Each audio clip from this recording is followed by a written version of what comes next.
অষ্টম শ্রেণীর গণিত ক্লাস উপস্থিত শিক্ষার্থীবৃন্দ, আশা করি ভালো আছো। আলহামদুলিল্লাহ আমি ভালো আছি।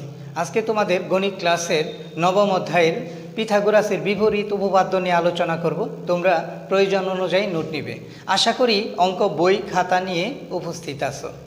তো এই যে পিথাগোরাসের বিপরীত উপপাদ্য আমি লিখেছি, যদি কোনো ত্রিভুজের একটি বাহুর ওপর অঙ্কিত বর্গক্ষেত্র অপর দুই বাহুর ওপর অঙ্কিত বর্গক্ষেত্র দ্বয়ের সমষ্টি সমান হয়, তবে শেষোক্ত বাহুদ্বয়ের অন্তর্ভুক্ত কোণটি সমকোণ হবে। এই পিথাগোরাস হলো একজন গ্রিক দার্শনিক গণিতবিদ।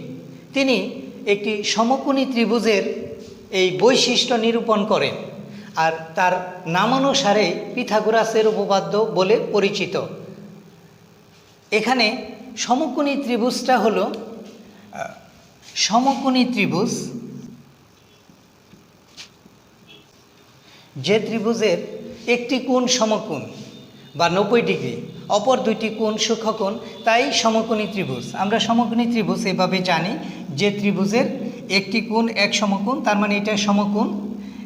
এবিসি ত্রিভুজের এই বি কোণটা হচ্ছে সমকোণ, অর্থাৎ কোণ এবিসি সমান এক সমকোণ। এবিসি সমান 90 ডিগ্রি বা এক সমকোণ, এক সমকোণ বা 90 ডিগ্রি।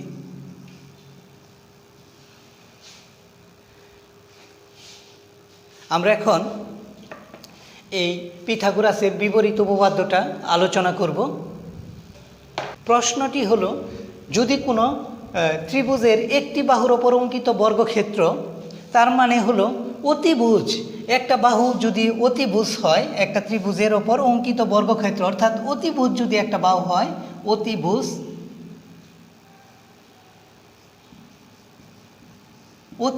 স্কয়ার,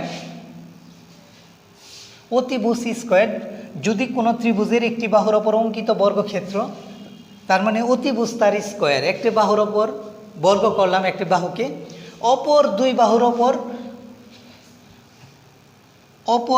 বাহুর উপর অঙ্কিত বর্গক্ষেত্র দ্বয়ের সমষ্টি সমান হয়। তার মানে সমান দিলাম অপর দুই বাহু, অর্থাৎ লম্ব একটা বাহু হলো লম্ব স্কয়ার, আরেকটা বাহু হলো ভূমি স্কয়ার, ভূমি স্কয়ার। এই লম্ব স্কয়ার প্লাস ভূমি স্কয়ার, এটাই যে যদি কোনো ত্রিভুজের একটি বাহুর ওপর অঙ্কিত বর্গক্ষেত্র, তার মানে এই অতিভুজ স্কয়ার, একটি বাহুর ওপর অঙ্কিত বর্গক্ষেত্র, তার মানে অতিভুজ স্কয়ার, এটা বর্গ করেছি, অপর দুই বাহুর ওপর, তার মানে অপর দুইটা বাহু, একটা হচ্ছে লম্ব আর একটা হচ্ছে ভূমি, অপর দুই বাহুর উপর অঙ্কিত বর্গক্ষেত্র দ্বয়ের সমষ্টি সমান হয়। এটা বর্গক্ষেত্র দ্বয়ের লম্ব, এটা অপর দুই বাহু, এটা অপর দুই বাহুর ওপর অঙ্কিত বর্গক্ষেত্র, তার মানে লম্বও এটাও একটা স্কয়ার করেছি, বর্গ করেছি, ভূমিও একটা বর্গ করেছি, সমষ্টি সমান হয়। সমষ্টি মানে যোগ, এটা যোগ চিহ্ন দিছি, সমান হয়, আর এটা সমান হয়েছে। তো তবে শেষোক্ত বাহুদ্বয়ের অন্তর্ভুক্ত কোণটি সমকোণ হবে। তবে এই বাহুদ্বয়ের লম্ব আর ভূমির বাহুদ্বয়ের অন্তর্ভুক্ত কোণ, দুইটা বাহু দ্বারা যে কোণ উৎপন্ন হবে সেটাই হবে অন্তর্ভুক্ত কোণ। এই অন্তর্ভুক্ত কোণ দুটি সমান হবে, অন্তর্ভুক্ত কোণ দুটি সমকোণ হবে, তবে শেষোক্ত বাহুদ্বয়ের অন্তর্ভুক্ত কোণটি সমকোণ হবে, এটাই দেখাতে বলেছে। তো এখন একটি সমকোণী ত্রিভুজ আঁকি। তাহলে আমরা একটা সূত্র কিন্তু জানলাম যে অতিভুজ তার স্কয়ার সমান লম্ব স্কয়ার প্লাস ভূমি স্কয়ার, অথবা অতিভুজ স্কয়ার সমান ভূমি স্কয়ার প্লাস লম্ব স্কয়ার। এটা আমরা জানলাম যে এটা পিথাগোরাসেরই একটা সূত্র। সমকোণী ত্রিভুজ আঁকি, একটি সমকোণী ত্রিভুজ আঁকব, যে কোনো মাপের একটি সমকোণী ত্রিভুজ আঁকি।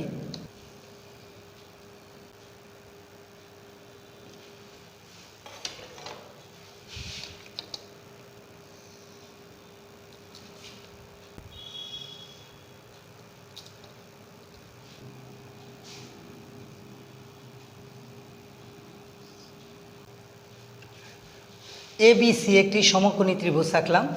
এখন এই বিশেষ নির্বাচন, মনে করি এই ত্রিভুজ এবিসি সমকোণী ত্রিভুজের এই ত্রিভুজে এ বি স্কয়ার, এটা এ বি স্কয়ার বিশেষ নির্বাচন যে ত্রিভুজ এবিসিএ এই ত্রিভুজের এ বি স্কোয়ার অতিভুজ স্কোয়ার, এটা অতিভুজ আমরা জানি, সমকোণের বিপরীত বাহুটাই অতিভুজ। তাহলে অতিভুজ স্কোয়ার এ বি স্কোয়ার সমান লম্ব স্কোয়ার, লম্ব হচ্ছে এসি, এটা লম্ব স্কোয়ার এসি স্কোয়ার প্লাস ভূমি স্কোয়ার বি সি স্কোয়ার।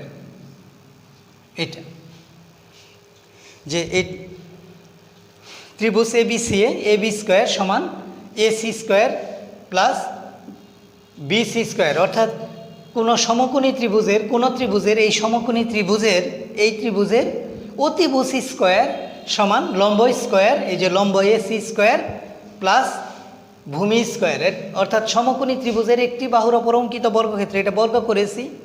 অপর দুই বাহুর ওপর এই যে এ বি স্কোয়ার, এইটা বর্গ করেছি, আরেকটা বর্গ করেছি বিসি স্কোয়ার, এটাও বর্গ করেছি।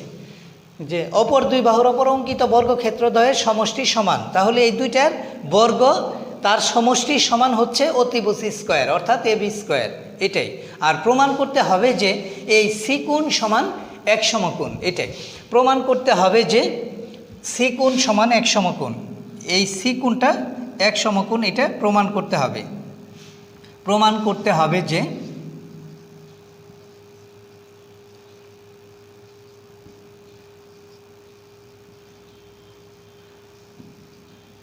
এই সি কোণ সমান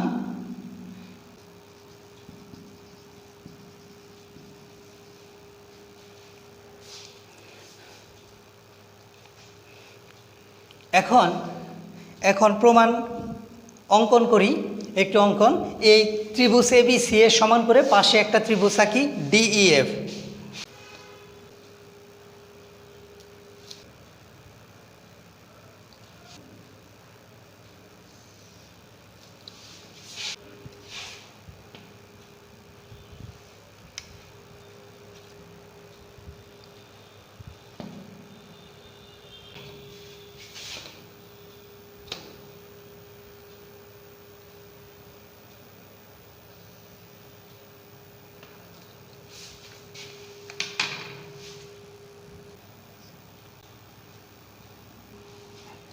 তাহলে এই ত্রিভুজ এ বি সি এর সমান করে ডিইএফ আরেকটা ত্রিভুজ আঁকাইলাম, যে ত্রিভুজ এ বি সি এর সমান করে ডিএফ একটা ত্রিভুজ আঁকাইলাম, যে এমন একটি ত্রিভুজ ডিএফ আঁকি যেন এফ কোণ এক সমকোণ, এই এফ কোণও এক সমকোণ হয়, এটা এক সমকোণ 90 ডিগ্রি সমান করে আঁকিয়েছি, এবং ইএফ সমান বিসি, এই ইএফ সমান বিসি, ইএফ সমান এই বিসি হয়, আর ডিএফ সমান এসি হয়। এই ডিএফ অর্থাৎ ডিএফ বাহু সমান এই ডিএফ, এই বাহু সমান এই বাহু হয়, ডিএফ সমান এসি হয়। প্রমাণ করতে হবে যে এটা, তাহলে আমাদের প্রমাণ করতে হবে এই সি কোণ সমান এক সমকোণ। এখন প্রমাণ যেভাবে দেওয়া আছে সেভাবেই লিখি, দাব যথার্থতা এইভাবে লিখে যাই। দাব যথার্থতা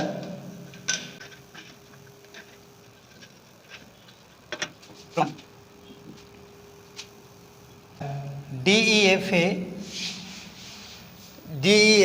এর মধ্যে ডিই স্কোয়ার অর্থাৎ অতিভুজ স্কোয়ার, ডিই স্কোয়ার সমান EF square plus DF square.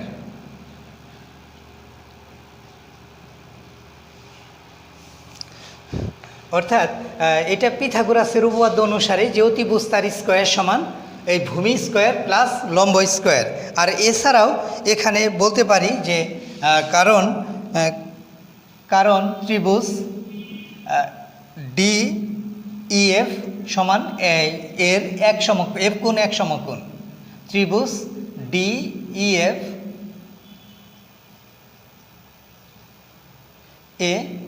এই এফ কোণ এক সমকোণ, এফ কোণ হলো এক সমকোণ, এফ কোণ সমান এক সমকোণ।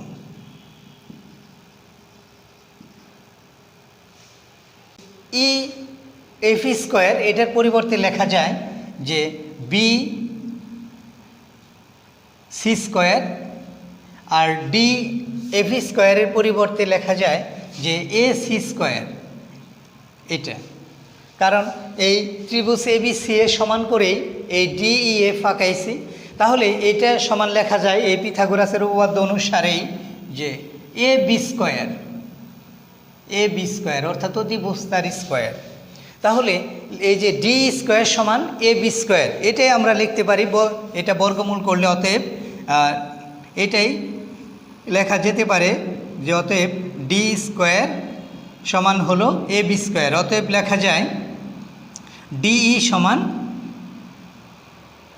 এ বি, এটা লেখা যায় ডি সমান এ বি, এটা লিখতে পারি আমরা। এখন দুইটা ত্রিভুজের মধ্যে সর্বসম দেখাবো। দুইটা ত্রিভুজের মধ্যে ত্রিভুজ এ বি সি ও ত্রিভুজ ডি ই এফ এ। এখন ত্রিভুজ এ বি সি, ত্রিভুজ এ বি সি ও ত্রিভুজ ডি ই এফ এ, এই দুইটা ত্রিভুজের মধ্যে এই বিসি সমান ইএফ, এটা আগে আমরা দেখাইছি। এই যে বিসি সমান ইএফ, যে বিসি সমান ইএফ, আর এই ডিএফ এসি সমান ডিএফ, এটা আগেই দেখানো হয়েছে যে এসি সমান ডিএফ, এসি সমান ডিএফ। আর এ বি বাহু, এই যে এখানে আমরা আগে দেখাই দিয়েছি 1 নম্বরে যে এ বি সমান ডিই, এ বি সমান ডিই অথবা ডিই সমান এ বি ডিই। তাহলে একটা ত্রিভুজের 3 বাহু অপর ত্রিভুজের 3 বাহু সমান হলে ত্রিভুজ দুটি সর্বসম হয়। এখন ত্রিভুজ দুটি সর্বসম বলা যায় যে ত্রিভুজ এ বি সি সর্বসম ত্রিভুজ ডিইএফ, ত্রিভুজ এ বি সি সর্বসম ত্রিভুজ ডিএফ। তাহলে একটা ত্রিভুজ আর একটা ত্রিভুজের ওপর সমানভাবে মিলে গেলে বা সমাপতিত হলে তাই সর্বসম হয়। তাহলে এই যেহেতু এসি বাহু সমান ডিএফ বাহু, বিসি বাহু সমান ইএফ বাহু, হ্যাঁ, এবং এই এ বি সমান ডিই, তাহলে আমরা দেখলাম যে একটা ত্রিভুজের 3 বাহু অপর ত্রিভুজের 3 বাহু সমান, ত্রিভুজ দুটি সর্বসম। অতএব সি কোণ সমান, কোণগুলোও সমান, অতএব সি কোণ সমান এফ কোণ লেখা যায়। অতএব সি কোণ সমান কোণ সি সমান কোণ এফ, কোণ সি সমান কোণ এফ, এটা লেখা যেতে পারে। কিন্তু এফ কোণ এক সমকোণ হয়, এই এফ কোণ যেহেতু এক সমকোণ, অতএব সি কোণ সমান এক সমকোণ বলা যায় যে, কিন্তু এফ কোণ সমান এক সমকোণ হয়, সি কোণ সমান এক সমকোণে। আর এটাই প্রমাণিত যে কিন্তু এফ কোণ সমান কোণ এফ এক সমকোণ হয়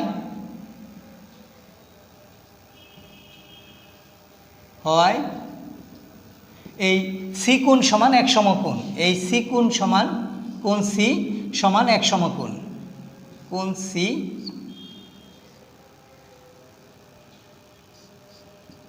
সমান এক সমকোণ। আর এটাই প্রমাণিত, এটাই প্রমাণ করতে বলছে, সি কোণ সমান এক সমকোণ, আমাদের এটাই প্রমাণ করতে বলছে। তাহলে আজকে এই পিথাগোরাসের বিপরীত উপপাদ্যটা পড়লাম যে যদি কোনো ত্রিভুজের একটি বাহুর ওপর অঙ্কিত বর্গক্ষেত্র, তার মানে অতিভুজের ওপর অঙ্কিত বর্গক্ষেত্র অর্থাৎ এ বি স্কোয়ার, অপর দুই বাহুর ওপর, অপর দুই বাহু হলো যে এই বিসি আর এসি, এটা অপর দুই বাহুর ওপর অঙ্কিত বর্গক্ষেত্র, তার মানে এসি স্কোয়ার বিসি স্কোয়ার। অঙ্কিত বর্গক্ষেত্র অপর দুই বাহুটাও বর্গ করেছি, বর্গক্ষেত্রের সমষ্টি সমান হয়, সমষ্টি অঙ্কিত বর্গক্ষেত্রদ্বয় সমষ্টি সমান হয়, সমষ্টি মানে যোগ, এই সমষ্টি মানেই হলো যোগ করা হয়েছে, সমষ্টি সমান হয়, এই যে সমান চিহ্ন দিয়েছি। তবে শেষোক্ত বাহুদ্বয়ের, শেষোক্ত বাহু বলতে এই এসি বাহু আর বিসি বাহুর কথা বলছে। এই শেষোক্ত বাহুদ্বয়ের অন্তর্ভুক্ত কোণ হলো সি কোণ। এই সি কোণ অন্তর্ভুক্ত কোণ সমকোণ হবে, অর্থাৎ সি কোণটা সমকোণ হবে, এটাই প্রমাণ করতে বলছে।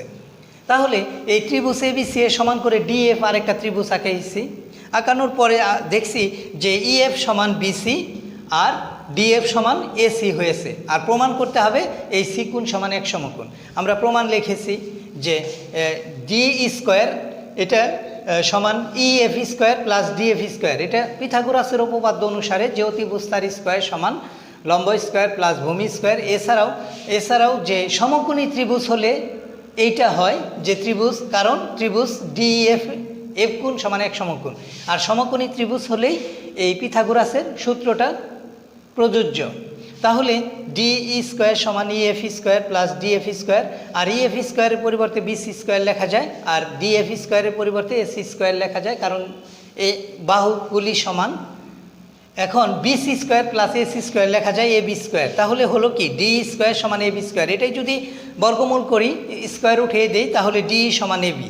হ্যাঁ, এই বাহু দুইটা সমান পেলাম। এখন দুইটা ত্রিভুজের মধ্যে আগে দুইটা বাহু সমান দেখানো হয়েছে যে ইএফ সমান বিসি, এসি সমান ডিএফ, আর এখন পেয়েছি ডি সমান এবি। তাহলে একটা ত্রিভুজের তিন বাহু যে এসি, বিসি, এসি আর এবি, অপর ত্রিভুজ ডিএফ এর তিন বাহু ইএফ, ডিএফ আর ডি, তিন বাহু সমান ত্রিভুজ দুটি সর্বসম। তাহলে এখানে লিখতে পারি যে বাহু বাহু সর্বসমতা। এটা সংক্ষেপে লেখা যায় যে বাহু বাহু সর্বসমতা। এটা লিখতে পারি যে বাহু বাহু বাহু সর্বসমতা।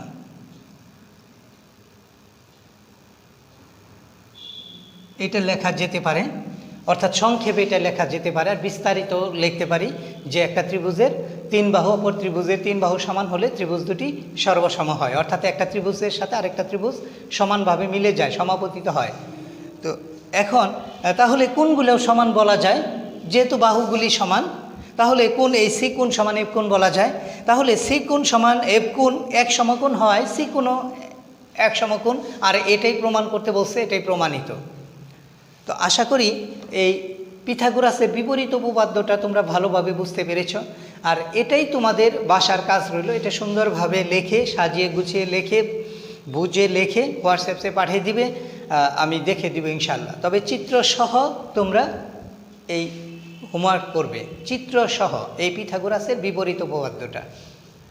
তো আশা করি তোমরা আজকে যা বুঝাইলাম ভালোভাবে বুঝতে পেরেছ। তোমরা নিয়মের মধ্যে থেকেই সব কাজ করো, অর্থাৎ যে কাজই করো না কেন আগে পরিকল্পনা করে করো যে আমি এই কাজটা করব। সকালে উঠে কি কি করবে, আজকে কি কি করবে সেটা লেখা থাকবে। হ্যাঁ, সেটা তুমি কোথাও লেখো যে আজকে এই কাজ করব, এই কাজ করব। একটা রুটিন করবে এই 24 ঘন্টার মধ্যে তুমি কোন সময় কোন কাজটা করবে, এরকম একটা রুটিন থাকবে। এই রুটিন অনুযায়ী তুমি যদি কাজ করো তাহলে তোমার কাজটা হবে অনেক সুন্দর, একেবারে শৃঙ্খলা মতো হবে। তোমার পড়ালেখাও অনেক ভালো হবে। এখন যদি শৃঙ্খলার মতো পড়ালেখা করো, রুটিন অনুযায়ী যদি সকল কাজ সম্পন্ন করো, তাহলে তোমার ভবিষ্যৎ অবশ্যই ভালো হবে, খুবই সুন্দর হবে। তো এখন থেকেই সেই শৃঙ্খলা মতো সকল কাজ সম্পন্ন করবে, নিয়মিত পড়াশোনা করবে, বড়দের সম্মান করবে, ছোটদের ভালোবাসবে, সবসময় ভালো কথা বলবে, অপ্রয়োজনীয় কোনো কথা বলবে না। আর মোবাইলের ব্যবহার যেটুকু না করলেই নয়, তোমার এই ক্লাস দেখার, live class plus video class দেখার জন্য যতটুকু কাজে লাগে, হোমওয়ার্ক দেখার জন্য, তারপরে প্রেজেন্ট দেওয়ার জন্য যতটুকু কাজে লাগে ঠিক ততটুকুই ব্যবহার করবে। ভালো থাকো, সুস্থ থাকো। আল্লাহ হাফেজ। আসসালামু আলাইকুম।